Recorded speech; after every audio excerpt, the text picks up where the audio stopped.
कहानी की शुरुआत होती है एक नौजवान लड़के जूनवू से, जो अपने कमरे में बैठकर वीडियो गेम खेल रहा था और उसकी लाइव स्ट्रीम भी चल रही थी। सब कुछ नॉर्मल लग रहा था, लेकिन तभी कुछ अजीब घटने लगा। अचानक उसके चैट बॉक्स में लोग बार बार एक ही बात लिखने लगे, भागो, अभी निकलो।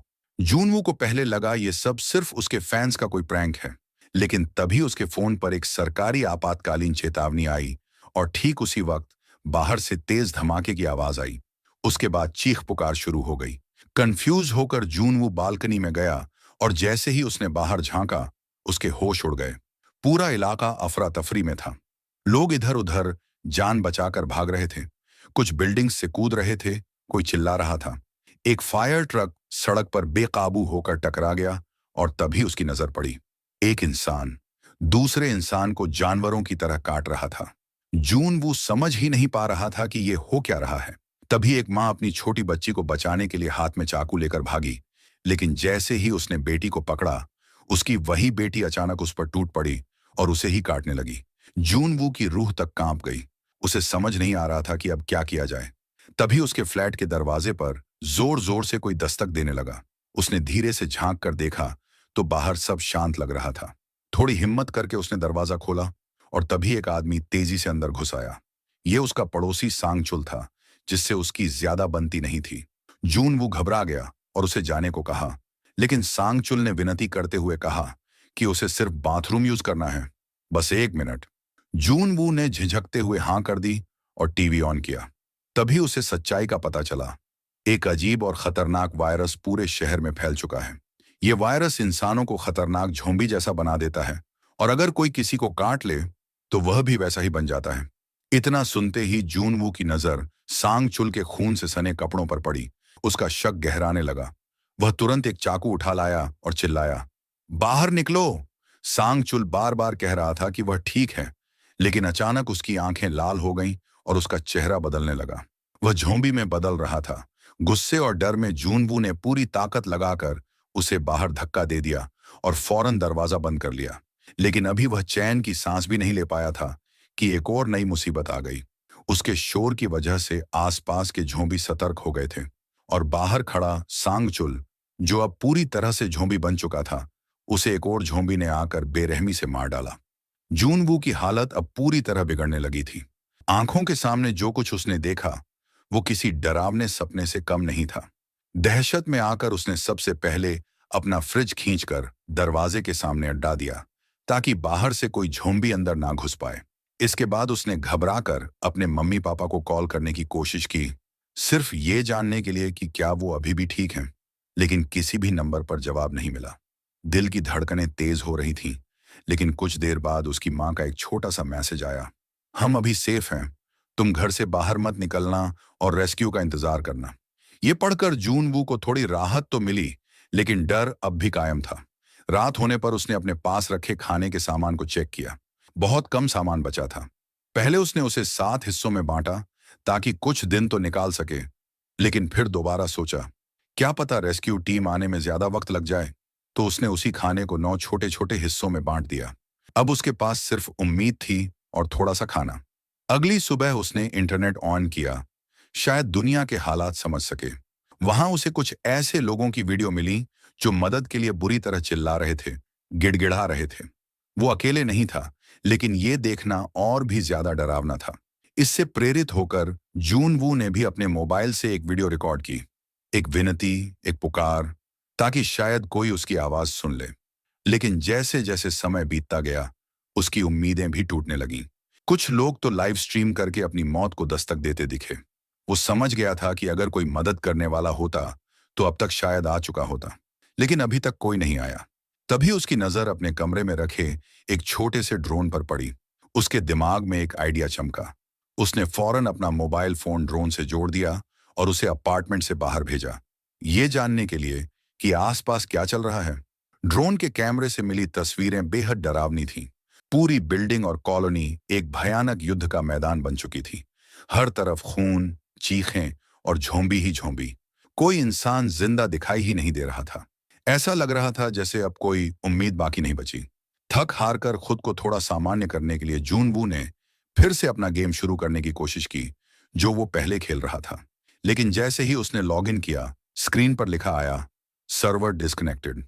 लगता था जैसे इंटरनेट भी अब जवाब देने लगा था।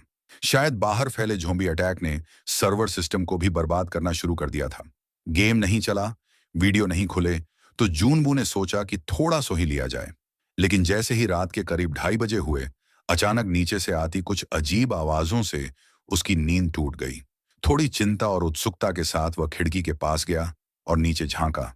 तभी उसके कानों के पास से एक गोली सनसनाती हुई निकली। वो एक पल के लिए दहशत में आ गया, लेकिन फिर उसने जो देखा वो और भी चौंकाने वाला था। एक महिला पुलिस अफसर अकेले ही ज़ॉम्बी के झुंड से लड़ रही थी। वो अफसर बहादुर थी, डर से बेखबर, गोलियों से ज़ॉम्बी को गिरा रही थी। लेकिन हर गोली की आवाज दूसरे ज़ॉम्बी को अपनी तरफ खींच रही थी, और अब उसकी राइफल की गोलियां खत्म हो चुकी थीं। जैसे ही उसने रीलोड करने की कोशिश की, एक ज़ॉम्बी ने उस पर हमला कर दिया और उसे जमीन पर गिरा दिया। वो अफसर अब चारों तरफ से घिर चुकी थी। ज़ॉम्बी उस पर टूट पड़े थे। हार मानते हुए उसने अपनी गन उठाई और अपने ही सिर पर रख ली। शायद अब वो खुद को खत्म करने जा रही थी, लेकिन उसे ये करने का मौका भी नहीं मिला। 2 ज़ॉम्बी ने उसके हाथ पकड़ लिए और घसीटते हुए उसे बिल्डिंग की पार्किंग की तरफ ले गए। वहां पहले से ही और भी कई ज़ॉम्बी छिपे हुए थे। ये मंजर देखकर जूनवू की आंखें भर आईं। वो ये सब चुपचाप नहीं देख सकता था। उसने अपनी पूरी ताकत से चिल्लाना शुरू किया, सिर्फ इसलिए कि ज़ॉम्बी उस औरत से ध्यान हटाकर उसकी तरफ आ जाएं। लेकिन तब तक बहुत देर हो चुकी थी। ना वो महिला बच सकी और ना ही उसकी कोशिश काम आई। लेकिन अब एक नई मुसीबत जूनवू के दरवाजे तक आ चुकी थी। अचानक एक जोरदार धमाके की आवाज आई। दरवाजे के पीछे लगाया गया फ्रिज जोर से हिला।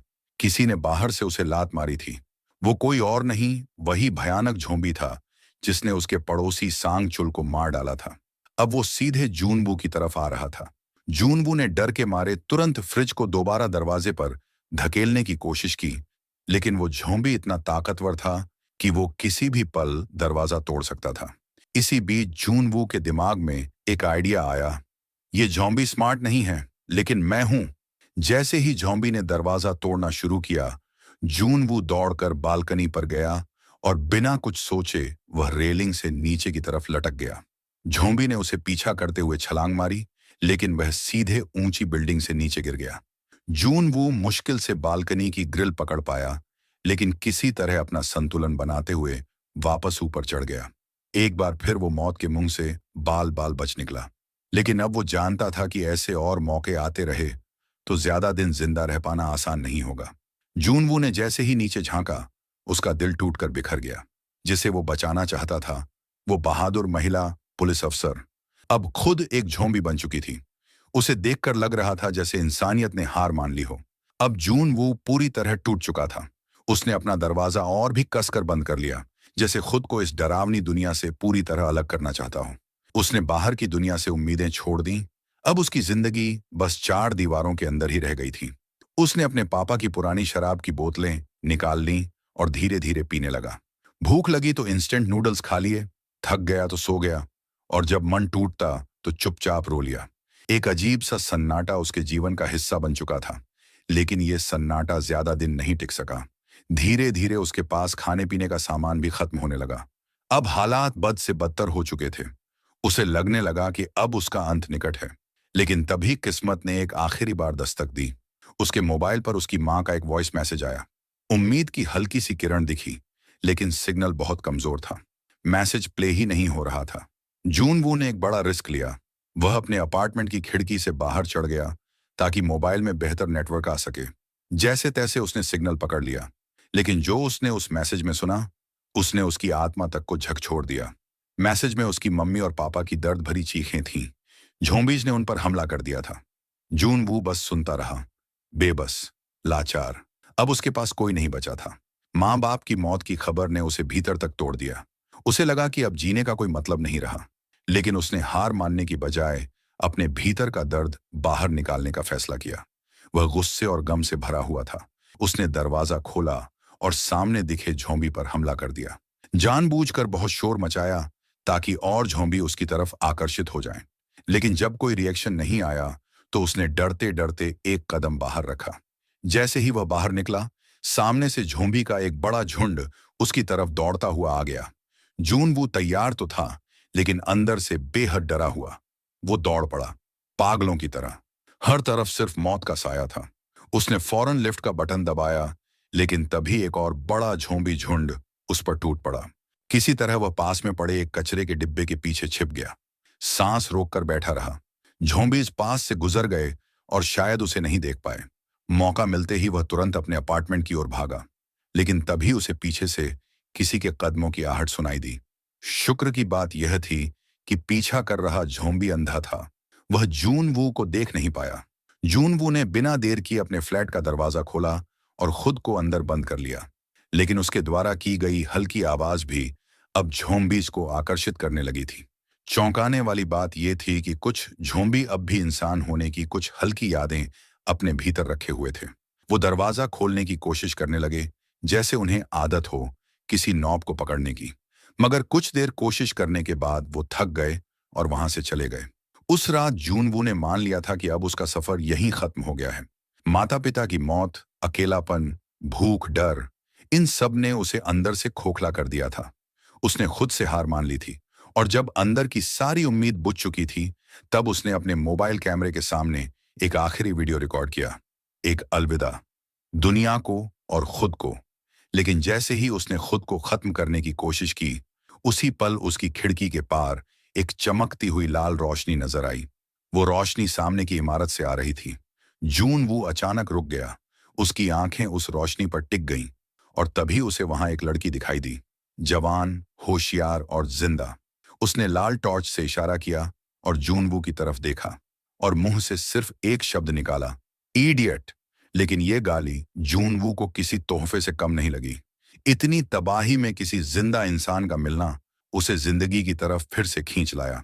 उसने भी मुस्कुराकर हाथ हिलाया। थोड़ी देर बाद लड़की ने हाथ के इशारे से बताया कि सुबह 7 बजे वो उससे बात करेगी। दोनों फिर अपने अपने कमरे में लौट गए। उस लड़की का नाम था किम यूबिन।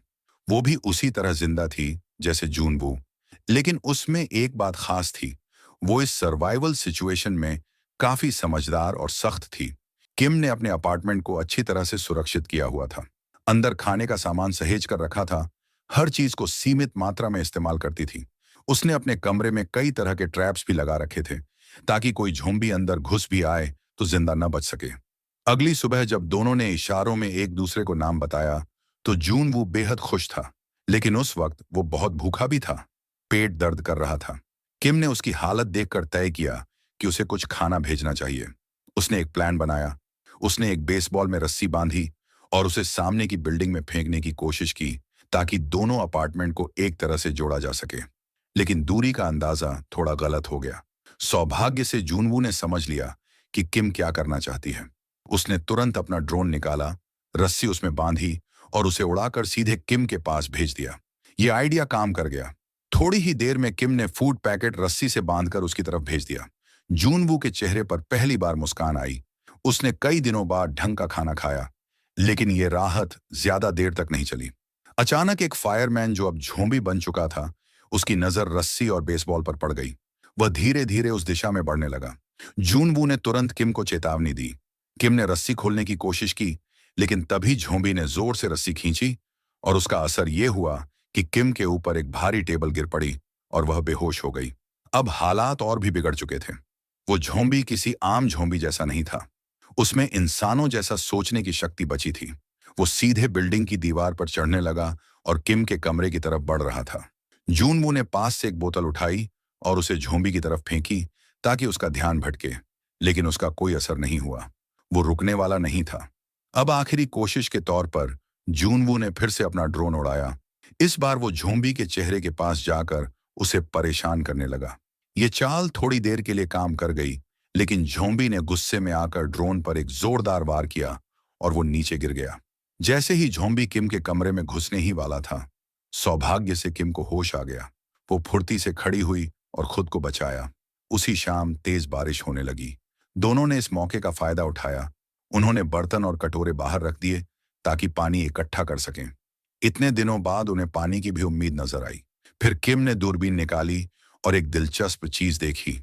पास की एक बिल्डिंग के 8वें फ्लोर पर कोई झोंबी नहीं था। शायद वहां कुछ खास था, या शायद कोई मौका।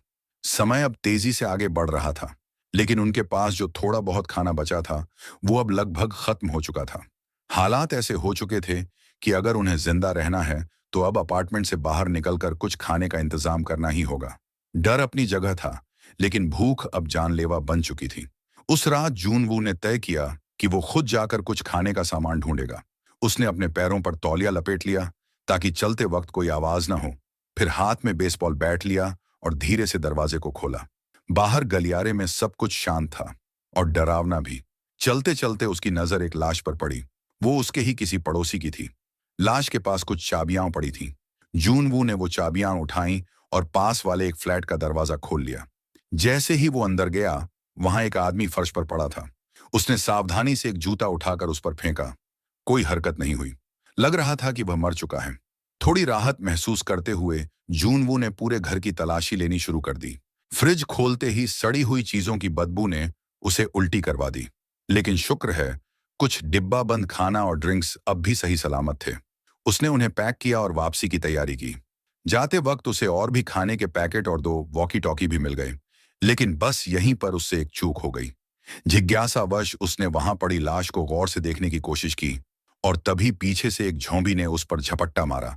जून वू ने फुर्ती से उस पड़ी हुई लाश को अपनी ढाल बना लिया और झोंबी का वार रोक लिया। फिर बिना पीछे देखे वह दौड़ पड़ा, भागता हुआ अपने फ्लैट की ओर और जाकर जोर से दरवाजा बंद कर लिया। दिल बुरी तरह धड़क रहा था, लेकिन जान बच गई थी। उस रात जून वू ने कई दिनों बाद भरपेट और चैन से खाना खाया। फिर उसने एक बॉक्स में आधा खाना और एक वॉकी टॉकी रखा और उसे रस्सी के जरिए किम की बिल्डिंग तक पहुंचा दिया। अगली सुबह वॉकी टॉकी पर किम की मीठी सी आवाज सुनाई दी। शुक्रिया कहा। जून वू के लिए ये एक इमोशनल पल था। इतने दिनों बाद किसी इंसानी आवाज को सुनना, जैसे फिर से उम्मीद लौट आई हो। अब दोनों हर दिन वॉकी टॉकी पर बातें करने लगे। उनकी ये दोस्ती इस बर्बाद हो चुकी दुनिया में एक नई रोशनी बन गई थी। बातों बातों में वो हंसते भी थे और डरते भी, लेकिन एक दूसरे का साथ ही उन्हें मजबूत बनाए हुए था। इसी दौरान एक शाम जब वे आराम से बातें कर रहे थे, तभी उन्होंने एक अजीब सी आवाज सुनी, जैसे बाहर बारिश हो रही हो। जून वो खिड़की की ओर दौड़ा, पानी इकट्ठा करने की उम्मीद में। लेकिन जैसे ही उसने खिड़की खोली, उसके चेहरे का रंग उड़ गया। वो कोई बारिश नहीं थी, वो तो झोंबीस के दौड़ते कदमों की गूंज थी। पता नहीं क्यों, लेकिन इस बार सारे झोंबी एक साथ पागल हो चुके थे और इमारतों की तरफ दौड़ रहे थे। जून वू और किम दोनों तुरंत जमीन पर लेट गए।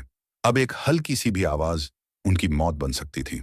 किम ने अपने पास रखा एक एक्स उठाया, लेकिन गलती से उसके हाथ से एक शेल्फ टकरा गया और वह जोर से गिर गया। आवाज सुनते ही झोंबीस का ध्यान उसकी ओर चला गया। वो धीरे धीरे उसके अपार्टमेंट की ओर बढ़ने लगे। किम बुरी तरह घबरा गई। दरवाजे के पास कदमों की आहट सुनाई देने लगी। तभी जून वू ने तुरंत वॉकी टॉकी पर उससे उसका अपार्टमेंट नंबर पूछा। जैसे ही झोंबी उसके दरवाजे तक पहुंचे, ठीक उसी समय पास वाले फ्लैट में एक मोबाइल की रिंगटोन बजने लगी। झोंबीज उस तरफ मुड़ गए, कंफ्यूज हो गए, और तभी सच्चाई सामने आई। जून वू ने बड़ी चालाकी से किम के पड़ोसी के मोबाइल नंबर पर कॉल किया था ताकि झोंबीज का ध्यान भटका सके। उसकी तेज सूझबूझ ने किम की जान बचा ली। अब हालात पूरी तरह हाथ से निकल चुके थे। जून वू और किम जिस फ्लोर पर रह रहे थे, वहां झोंबीज का कब्जा हो चुका था। ऊपर से उनका खाना भी लगभग खत्म हो गया था। अब यहां रहना सीधा मौत को गले लगाने जैसा था। दोनों ने मिलकर एक प्लान बनाया। वो अब उस फ्लोर पर शिफ्ट होंगे जिसे किम पहले ही झोंबी फ्री स्काउट कर चुकी थी। किम ने अपने अपार्टमेंट से रस्सी नीचे की तरफ मजबूती से बांधी। जून वू ने कहा कि वो पहले जाएगा, लेकिन किम ने कुछ भी सुने बिना बिना किसी झिझक के सीधे अपने अपार्टमेंट से छलांग लगा दी। जैसे ही वो नीचे उतरी, चारों तरफ से झोंबीज उस पर टूट पड़े। लेकिन किम तैयार थी। उसने तुरंत अपनी क्लाइंबिंग पिक निकाली और झोंबीज को चीरती हुई आगे बढ़ने लगी। ऊपर से यह सब देख जून वू दंग रह गया। लेकिन अगले ही पल एक झोंबी ने किम को पीछे से धक्का दे दिया और वो गिर पड़ी। उसी वक्त जून वू भी नीचे कूद आया और उस झोंबी पर वार कर दिया। उसने किम को खींचते हुए सीढ़ियों के रास्ते अंदर ले आया और दोनों ने मिलकर कांच का दरवाजा बंद कर दिया। झोंबीज का झुंड ठीक पीछे था और दरवाजा अब टूटने ही वाला था। ऐसे में उन्होंने तुरंत लिफ्ट में छलांग लगा दी। किस्मत से लिफ्ट में बैकअप पावर अब भी चालू थी। लिफ्ट उन्हें सीधे उस 8वें फ्लोर पर ले गई जिसे उन्होंने पहले से ही स्काउट कर रखा था। वहां ज्यादा खतरा नहीं था। फ्लोर पर पहुंचते ही दोनों ने एक एक करके सभी दरवाजे चेक करने शुरू कर दिए, ताकि कोई सेफ रूम मिल जाए। लेकिन तभी बरामदे में उन्हें एक अकेला ज़ॉम्बी दिखाई दिया। जूनवू ने सोचा कि अकेला है तो इससे निपट लिया जाएगा। लेकिन जैसे ही वह आगे बढ़ा, स्टेयरवेल से पूरी ज़ॉम्बी की भीड़ अंदर घुस आई। अब हालात एकदम बेकाबू हो चुके थे। किम दरवाजे खोलने की कोशिश में लग गई, जबकि जूनवू एक गेट तोड़कर ज़ॉम्बीज का रास्ता रोकने लगा। तभी अचानक एक दरवाजा खुला और एक हाथ बाहर आया। उसने किम को अंदर खींच लिया। कुछ ही सेकंड में एक स्मोक ग्रेनेड हॉलवे में फेंका गया और एक रहस्यमय आदमी सामने आया। उसने जूनवू को भी अंदर खींच लिया। फिलहाल दोनों सुरक्षित थे, लेकिन किम अब भी सतर्क थी, क्योंकि उसे याद था कि यह फ्लोर तो पूरी तरह खाली था। तो यह आदमी यहाँ कैसे? वह आदमी पानी लेकर आया और बोला, घबराओ मत, मैं तुम्हारी हालत समझ सकता हूँ। वह खुद भी थका हुआ लग रहा था। जब उसने पानी एक ही घूंट में पी लिया, तब जाकर जूनवू और किम ने भी धीरे धीरे पीना शुरू किया। वह आदमी काफी फ्रेंडली लग रहा था। फिर उसने खाने का सामान निकाला। दोनों इतने भूखे थे कि खाना देखकर जैसे टूट पड़े। आदमी ने कहा, आराम से खाओ, मैंने रेडियो पर सुना है कि रेस्क्यू टीम रास्ते में है। ये सुनते ही जूनवू और किम की आंखों में उम्मीद की चमक लौट आई। इतने दिनों के बाद उन्हें पहली बार लगा कि शायद सच में अब वो बच सकते हैं। लेकिन तभी किम को कुछ अजीब लगा। उसने कमरे के चारों तरफ नजर दौड़ाई।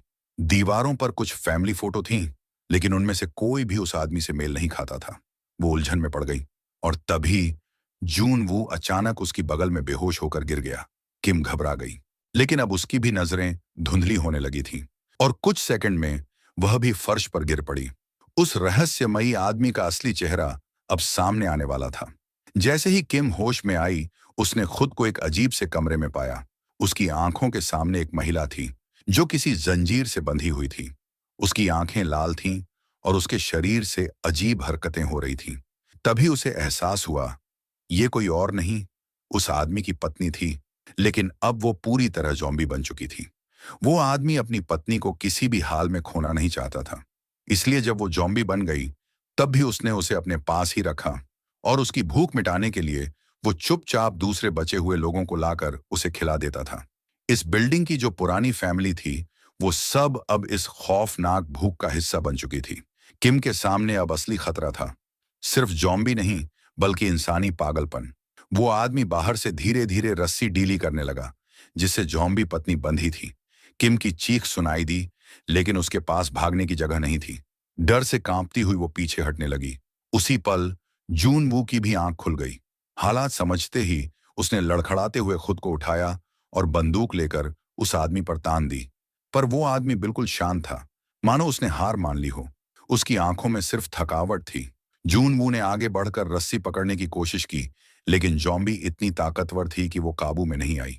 रस्सी उसके हाथ से फिसल गई और खतरा और पास आ गया। वो दरवाजे तक भागा, लेकिन दरवाजा अंदर से लॉक था। अगले ही पल कमरे में एक दर्दनाक चीख गूंजी और फिर एकदम सन्नाटा। क्या अब सब खत्म हो गया था? लेकिन हकीकत कुछ और थी।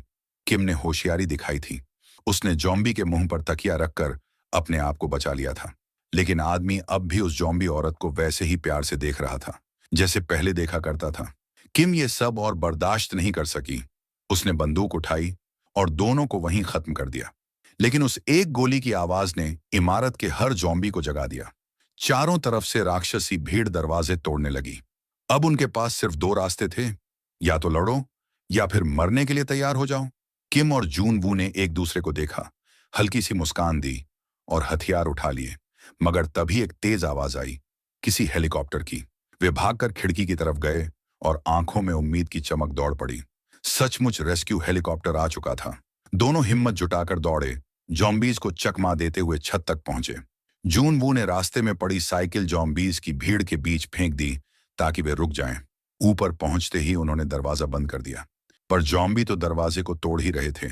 इसी बीच हेलीकॉप्टर ने उन्हें देख लिया और चारों ओर फायरिंग शुरू कर दी। आखिरकार दोनों को बचा लिया गया। रेस्क्यू के बाद रेडियो टॉवर भी फिर से चालू हो गया। अब बचे हुए दूसरे लोग भी एसओएस सिग्नल भेजने लगे, क्योंकि जब तक इंसान जिंदा है, उम्मीद कभी नहीं मरती।